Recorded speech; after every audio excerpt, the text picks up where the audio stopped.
Good evening. You're watching the news tonight, your daily roundup of all that has happened across India and the world. I'm Ishan Russell, and these are the headlines that we're tracking this evening. 2 civilians killed and over 45 injured in firing in Shopian and Anantnag districts. Curfew lifted in Kashmir even as restrictions remain in force on the assembly of people.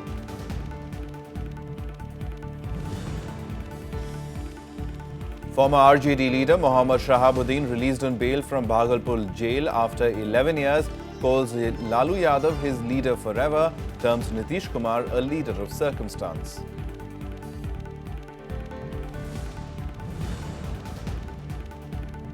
United Nations Security Council draws up fresh sanctions against North Korea. US says defiance on fifth nuclear test will be met with appropriate response.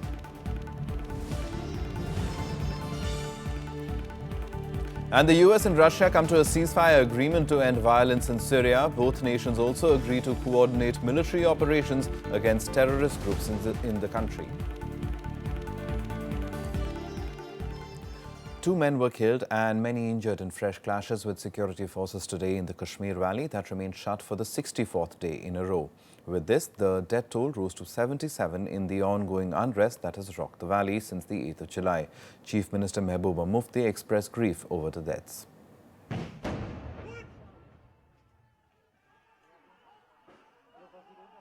2 men died in separate parts of Kashmir on Saturday as protesters clashed with security forces, taking the death toll to 77.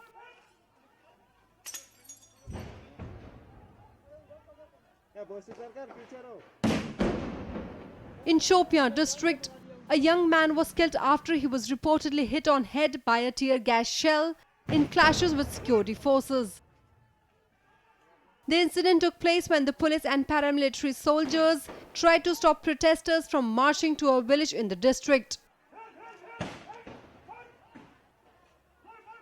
In another incident, a 25-year-old man died from pellet injuries in Anantnag district after clashes between police and protesters. Slightly upset because as soon as I was leaving for this place, my secretary told me कि भाई Shopian में फिर एक लड़का जो है पत्थरबाजी में मारा गया, so I slightly feel very upset about it. Clashes were also reported from the Old City area and Budgam district, where at least a dozen people were injured. Despite all the violence, curfew was lifted from entire Kashmir. However, authorities on Friday imposed curfew in many parts of the valley to maintain law and order after congregational prayers. Normal life remained paralyzed for the 64th day in a row due to the separatist-sponsored strike. Schools, colleges and other educational institutes remained closed. Over 12,000 civilians and security personnel were injured in the unrest that started a day after Wani's killing. The valley is observing a separatist call shutdown for over 2 months. The separatists extended it till September 16th. Bureau Report, Rajya Sabha TV. The former RJD MP Mohammad Shahabuddin walked out of jail today after being granted bail by the Patna High Court. Soon after his release, the gangster-turned-politician hit out at Nitish Kumar, calling him a chief minister of circumstance. Former RJD MP Mohammad Shahabuddin walked out of the Bhagalpur Central Jail on Saturday to a hero's welcome after spending 11 years behind bars. Hundreds of his supporters gathered outside the divisional jail, chanting slogans in his support. Many RJD leaders were also present to greet Shahabuddin. As he left the prison, the former RJD leader pledged allegiance to his party chief Lalu Yadav and took a swipe at Bihar Chief Minister Nitish Kumar. हमारा तो पूरा state जानता है और हमको लगता है जो मुझे देश में जानते हैं हम किसके साथ हैं, किसके साथ रहेंगे और किसके साथ रहे हैं, उसमें तो कोई कंट्रोवर्सी है ही नहीं। नीतीश कुमार के बारे में क्या ख्याल है? नहीं, परिस्थितियों के मुख्यमंत्री। Nitish Kumar, however, downplayed Shahabuddin's remark. चलिए, इस सब में कोई प्रतिक्रिया की चीज है। The opposition BJP, however, questioned the sudden release of the gangster-turned-politician. मतलब नायक के रूप में जिस तरह से प्रदर्शन इनका हो रहा है, तो गुंडे, बदमाश, माफियाओं में क्या संदेश जा रहा है? संदेश यही जा रहा है कि हमारी सरकार है. The Patna High Court granted bail to Shahabuddin on Wednesday in the much publicized Rajiv Roshan murder case. Celebrations broke out at his home in Siwan soon after. तो बहुत है, अनगिनत है, उसको क्या मैं गिनवाऊं, और खुशी इतनी है, आप देख ही रहे हैं माहौल कैसा है, शहर का ही माहौल बदल गया 7 तारीख के बाद से. The four-time RJD MP Mohammad Shahabuddin was in jail since November 2005 after he was arrested from his residence in New Delhi by a joint team of Siwan police and the Delhi police. Many pending cases against him were reopened after Nitish Kumar came to power in 2005. Bureau Report, Rajya Sabha TV. Now, Congress Vice President Rahul Gandhi attacked Prime Minister Narendra Modi, the BJP and the RSS, stating that the country can't be run on fear and anger. Rahul was speaking to people during a roadshow on the 5th day of the Congress's Kisan Mahayatra in Jaunpur district of Uttar Pradesh. He also visited a madarsa in the district. Rahul claimed that he worked to unite everyone, even as he alleged that Prime Minister Narendra Modi was working to incite people and make them fight against each other. Rahul also visited Ambedkar Nagar on Thursday, where he held a roadshow and a Khat Sabha. He said the Mahayatra that started on Tuesday is a campaign to secure the rights of the poor, farmers and labourers in government resources. He will cover as many as 233 assembly constituencies to reach out to people ahead of the crucial polls slated next year. उनके जेब में सब जा रहा है. हम चाहते हैं कि थोड़ा सा पैसा हिंदुस्तान के किसान की जेब में भी चला जाए.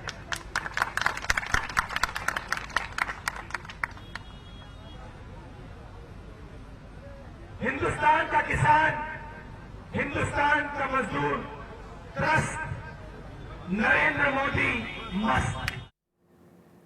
News now from the Students' Union elections at Delhi University, and the BJP student wing ABVP backed 3 of the 4 seats in the Delhi University Students' Union elections, conceding 1 seat to the National Students' Union of India of the Congress Party. ABVP's Amit Pawar, Priyanka Chhabri and Ankit Sangwan were elected DUSU President, Vice President and Secretary respectively, while NSUI's Mohit Sangwan won the post of Joint Secretary. The university introduced a nota in the student poll this year, and a significant number, more than 17,000 voters, exercised the option. In 2014 and 15, the ABVP swept the DUSU polls, winning all the 4 top positions. The Aam Aadmi Party's Chhatra Yuva Sangharsh Samiti, that was defeated last year on its debut, did not contest the polls this year. कहीं ना कहीं अगर हम एक seat loose की बात करते हैं तो जो हमारी इस बार दिल्ली विश्वविद्यालय में जो पोलिंग कम हुई है उसका एक कारण बन सकता है कि सेकंड और थर्ड डे के स्टूडेंट्स ने बिल्कुल पोल नहीं किया है, और फर्स्ट डे के जो पोलिंग है उसके आधार पे रिजल्ट आया है. लेकिन फिर भी हम 3 सीट जीते हैं, ये बहुत अच्छी हमारी जीत है. 3 सीट हम लोग जीत के आए हैं 4 में से. 1 सीट भी हमारी इसलिए रह गई क्योंकि कॉलेजेस के अंदर इलेक्शन हुआ, वोटिंग परसेंटेज कम था, इसलिए स्टूडेंट्स उतना वोट देने नहीं आए. मगर जो देने आए वो प्योर एबीवीपी सपोर्टर्स थे, प्योर एबीवीपी सिंपैथाइजर्स थे. जो भी हमने वादे करे थे हम सारे पूरे करेंगे, और मैं बताना चाहता हूँ जैसे भी हमसे थोड़ी बहुत ऊंची हो गई होगी उसकी हमारी गलती के लिए माफी मांगते हैं. लेकिन जो भी हमने वादे करे हैं, जिसके लिए भी नॉर्थ ईस्ट के लिए भी जो भी हॉस्टल नहीं, ऐसा नहीं कह सकते कि पूरा भरोसा नहीं जता पाए. भरोसा जताने के बाद भी इतना कम मार्जिन से हारे हैं, लेकिन जो हम सीट जीते हैं उसमें सबसे ज़्यादा मार्जिन है. Some more national news updates now in Nationwide. A fighter aircraft of the Indian Air Force crashed in the Barmer district of Rajasthan on Saturday. Both the pilot and the co-pilot managed to eject safely. The plane crashed in an open field about 20 kilometers from the city. No damage has been reported to civil property. The Air Force has launched a court of inquiry into the crash.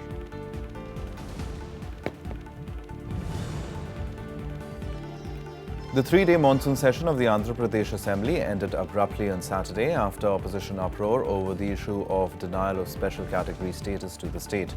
The opposition YSR Congress members tried to uproot mics and damage cameras. Speaker K.S. Rao then adjourned the House sine die. Meanwhile, a delegation of senior BJP leaders from Andhra Pradesh met Prime Minister Narendra Modi. During the interaction with the Prime Minister, he said that there are ample opportunities for development in Andhra Pradesh and they must work for the development of the state. Senior Trinamool Congress leader Madan Mitra, who is in jail in connection with the Saruda scam case, has been released from prison. Mitra was released from the Alipur jail at around 6:45 a.m. on Saturday. The court granted him bail after over 21 months on certain conditions set by it. Mitra, who was arrested on the 12th of December 2014, was granted bail by a lower court last year.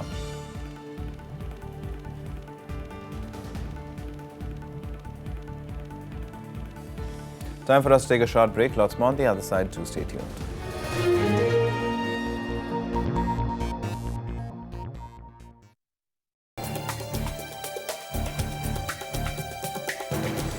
Hello and welcome. I'm Amritan Shira and you're watching Law of the Land. The industries are waiting for much wider sweeping changes. Even 8 hours working is detrimental to the health and existence of a worker. But particularly the large sectors, they are the beneficiary. A show that gives you an in-depth insight of legislations and laws pronounced by the Supreme Court. Watch Law of the Land on Rajya Sabha television.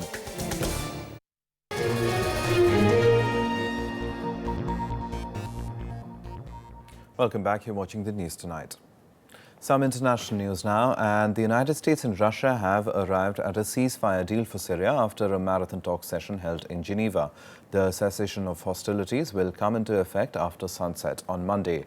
U.S. Secretary of State John Kerry said that the plans will bear fruit if the Syrian regime and the opposition meet their obligations. Today, the United States and Russia are announcing a plan which we hope will reduce violence, ease suffering, and resume movement towards a negotiated peace and a political transition in Syria. The US and Russia announcing an agreement on Syria starting with cessation of hostilities. The agreement will be in effect from sunset on Monday. The announcement coming after talks between US Secretary of State John Kerry and his Russian counterpart Sergei Lavrov in Geneva. And today, Sergei Lavrov and I, on behalf of our presidents and our countries, call on every Syrian stakeholder to support the plan that the United States and Russia have reached, to back its implementation in good faith, and to continue the hard work of bringing this catastrophic conflict to the quickest possible end through a political process. Part of the peace plan includes Syrian government ending combat missions in specified areas held by the opposition. Halting all of the regime's military air activities in key areas that are defined. Not all flights, because there's still Nusra and ISIL, but that will be managed in a different way also.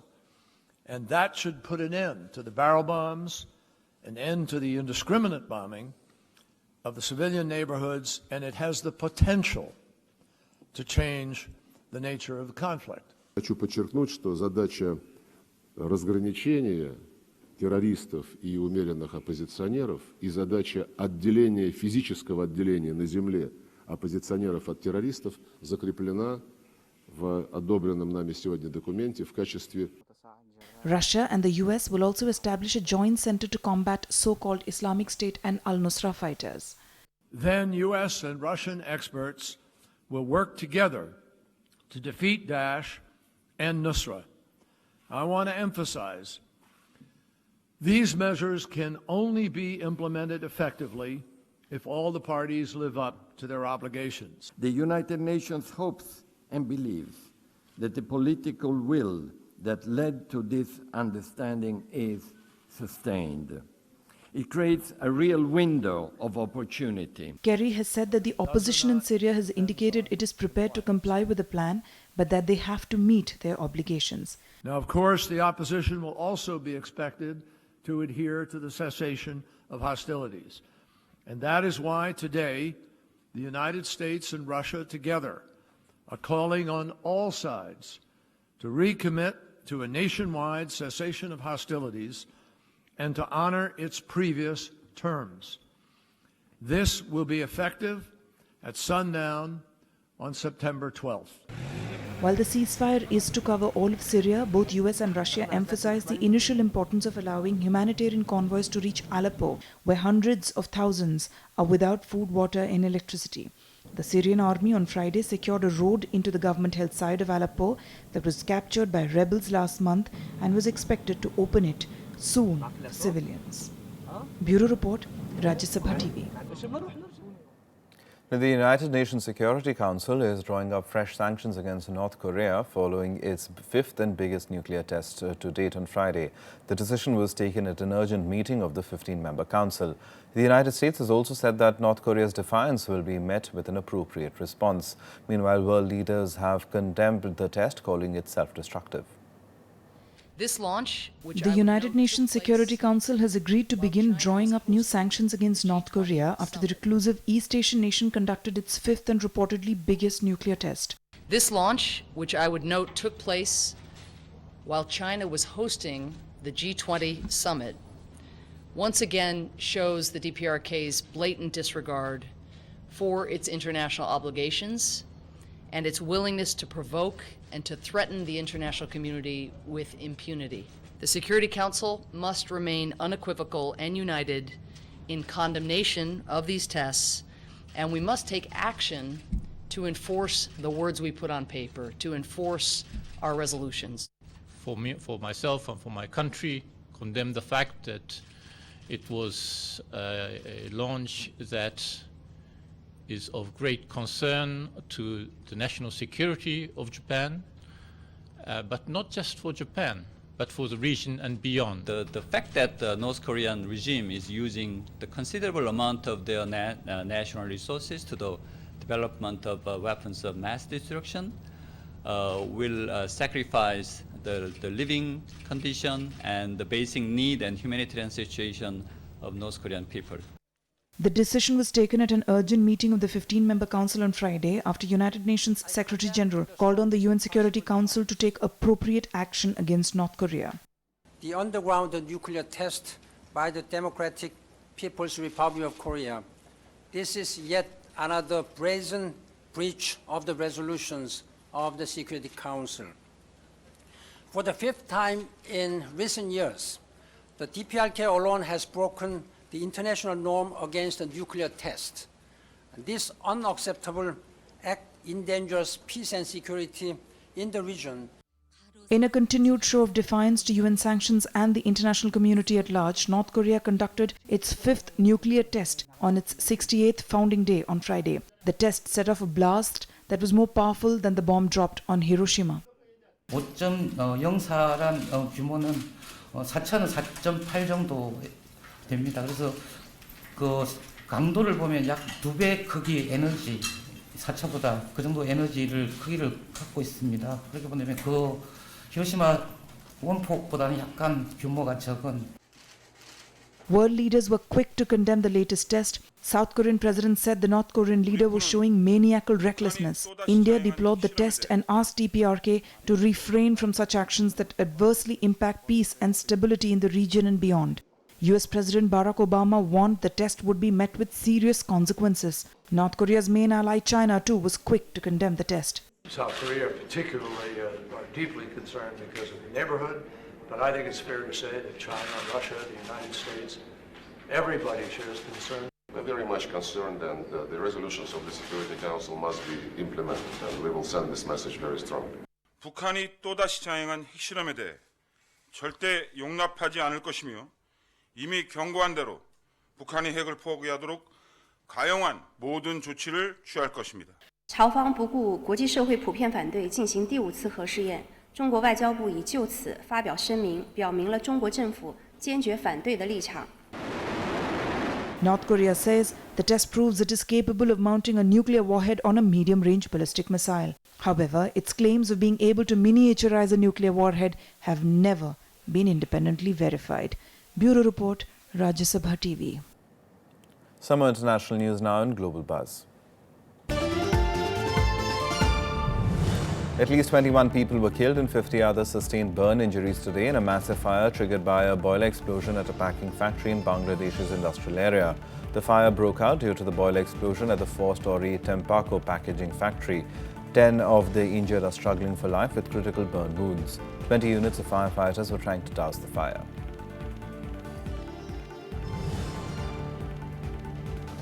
New Zealanders hit the street around the country on Saturday to protest against the Trans-Pacific Partnership Agreement, calling it their day of action. The Trans-Pacific Partnership is a deal between 12 Pacific countries, including the United States, that will cover 40% of the world economy, taking 5 years of negotiations to reach signing stage.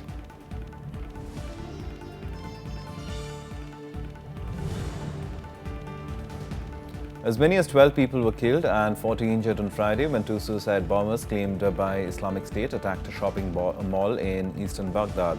The attack took place at a mall opposite the oil ministry. One bomb went off at the entrance to the mall and the other in the parking lot.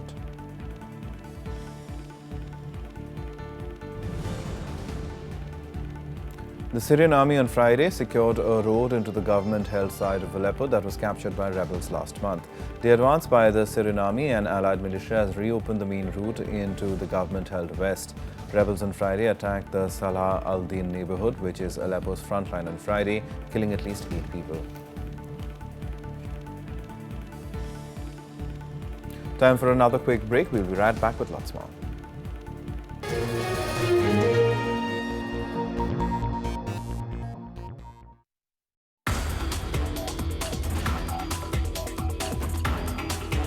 The achievement of a Nobel Prize in Medicine by China is a result of the integration of the traditional medicine in main healthcare system, and I think we lagged in it. Whatever you are getting from the laboratory investigation and then you are translating into the healthcare, that is yukti. If a Vaidya is blessed by this sense of yukti, he can never fail. Watch Eureka with Professor Kartar Singh Dhiman, Director General, Central Council for Research in Ayurvedic Sciences, only on Rajya Sabha TV.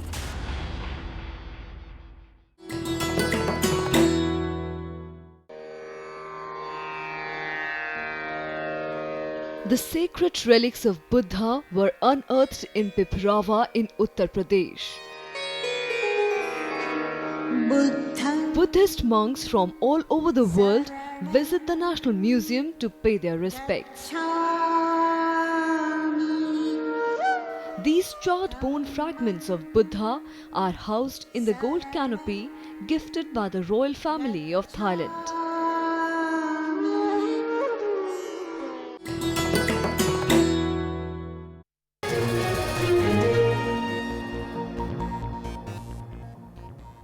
Welcome back. You're watching the news tonight. Some sports now, and from Prime Minister Narendra Modi to India's only individual Olympic gold medalist Abhinav Bindra, congratulatory messages poured in from all corners for Rio Paralympic Games T42 high jump gold medalist Mariyappan Thangavelu and bronze winner Varun Bhati. President Pranab Mukherjee also congratulated the duo on the medals.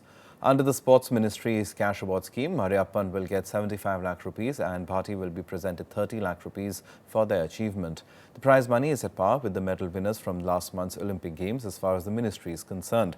Thangavelu won the gold with his best jump of 1.89 meters, while Bhati's best effort of 1.86 meters fetched him the bronze.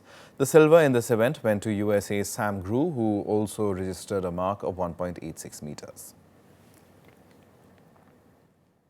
They have to be considered parallel achievements, and he must deserve for whatever the government has, the central government and the state government also, Tamil Nadu has declared, whoever get the Olympic medal get 2 crore of cash award, and he deserve for the 2 crore cash award. Government of India ने इसको recognise किया, para sports के बारे में awareness से बढ़ी। उसके बाद में जो हमारे नेशनल टूर्नामेंट्स होते हैं, नेशनल चैंपियनशिप होती है, तो आप देखिए वहाँ प्लेयर्स आते हैं, और पहले ये क्या एक वेलफेयर एक्टिविटी थी, अब ये एक कॉम्पिटिटिव एक्टिविटी है।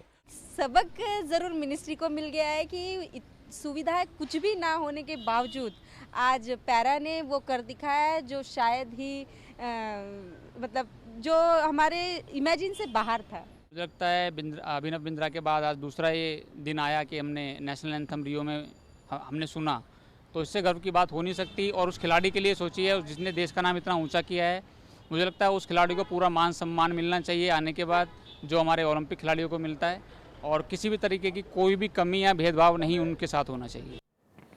And news now from the US Open, where Novak Djokovic won his semi-final match and went through to the finals of the tournament and continues his reign as now world number 1. Defending champion Djokovic defeated Gay Murphy to reach the 7th US Open final of his career. He beat Murphy 6-3, 6-2, 3-6, 6-2. The world number one will now face Stan Wawrinka in Sunday's final, where he will make a bid to win a third major of 2016 and the 13th of his career. In the second semi-final between Stan Wawrinka and Kei Nishikori, down a set and a break, the third seed Wawrinka took control to ask Nishikori 4-6, 7-5, 6-4, 6-2. He'll seek his third major championship on Sunday against Djokovic, who he defeated at Roland Garros in 2015. Meanwhile, the women's final will be played later tonight between new world number one Germany's Angelique Kerber and Czech star Karolina Pliskova.